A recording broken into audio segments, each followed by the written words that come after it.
محنت مزدوری کر کے بچے کو پالا اور پھر اس کی کامیابی دیکھی ہو تو اس کا دکھ یاسر ہی محسوس کر سکتا ہے، لیکن یاسر کو مجھے لگتا ہے ڈیپ ان سائڈ ایک خوشی ضرور ہے کہ اس نے اور اس کی بیوی نے جو خدمت کی ہے ان کی پچھلے کچھ عرصے میں۔ مجرم ہوں جہاں بھر کا محشر میں برم رکھنا، رسوائے زمانہ ہوں دامن میں چھپا لینا، مقبول پیسے پکڑ کے رکھیں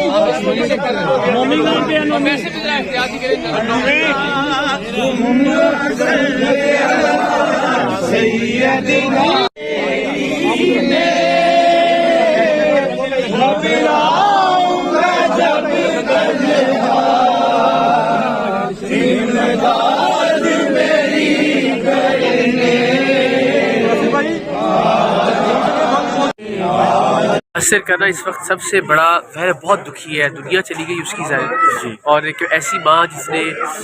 خود محنت مزدوری کر کے بچے کو پالا اور پھر اس کی کامیابی دیکھی ہو تو اس کا دکھ یاسر ہی محسوس کر سکتا ہے، لیکن یاسر کو مجھے لگتا ہے ڈیپ ان سائڈ ایک خوشی ضرور ہے کہ اس نے اور اس کی بیوی نے جو خدمت کی ہے ان کی پچھلے کچھ عرصے میں، وہ ہم اس کے عینی شاہد ہیں، جس طرح سے ان کی نیبیاں تبدیل کروانے سے لے کے ہر وقت ایک طرح نرس کا کردار ادا کیا ہے لوگوں نے، تو اس پہ یاسر کو سلام بھی ہے، اور اللہ نے شاید اسی لیے اس کو اتنی عزت بھی دی ہے، اتنی آسائشیں بھی دی ہے، اور یہی میری سب سے ریکویسٹ ہے کہ ماں باپ اب نہیں ہوتے نا تو یاسر جس طرح سے بلک رہا ہے نا پھر ہمیں اندازہ ہوتا ہے کہ ہم نے کیا لوز کر دیا، تو اللہ کا واسطہ جب تک وہ ہے کوشش کریں کہ آپ سب لوگ خدمت کریں اپنے ماں باپ کی، کوشش کریں ان کا ہر لمحہ جو ہے وہ خوشی والا ہو انشاءاللہ۔